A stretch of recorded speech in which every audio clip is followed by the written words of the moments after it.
Da, ako mislite na propagandni rat i udar na rusku ekonomiju, to je ono na što će Zapad svakako ići u nekom narednom periodu, jer moram... I na državni udar, na promenu vlasti, nasilnu i tako da. Da, državni udar, mislim da to nije neka realnost i realna mogućnost, bar u nekom narednom periodu. Mislim da Vladimir Putin još uvek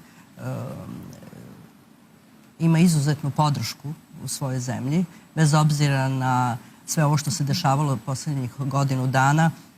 Veliki broj građana Rusije koji su možda nekako proliberalnog opredeljenja napustili su Rusiju, što možda i dobro za samu Rusiju, tako da oni koji ne bi ga podržavali u ovom momentu su i napustili, a ako mislite da u samom establishmentu vladajuće stranke ili neke druge postoje ili vojnih struktura postoje neki koji bi izvršili neku vrstu vojnog udara, mislim da to apsolutno nije realno i da se to drži sve pod maksimalnom kontrolom. Što se tiče eventualnog nekog atentata, tu treba svakako biti oprezan, jer se pokazalo u par navrata da je Ukrajina vrlo vešto infiltrirala svoje špijune i teroriste i da se ne libi bavljenjem terorizma, koji nekako nije u karakteru ruske nacije, nekako i kod nas nije bio u našem karakteru.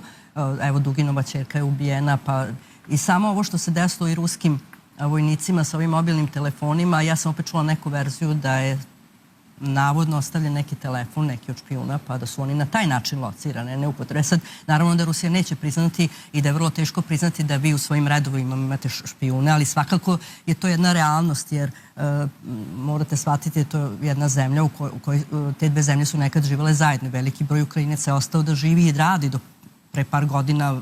Mnogi su i živeli i radili. Da, uvek postoje dve istrage, jedna za medije i jedna prava. Tako da svakako ja verujem da se posle svih tih događanja ta jedan maksimalna opreznost oko samog Vladimira Putina sprovodi. Imali smo priliku da vidimo da je ove godine i sam bio u Blagoveštinskom saboru na dočekivanju Božića, na bogosluženju, tako da i to možda neka vrsta opreznosti u ovom momentu.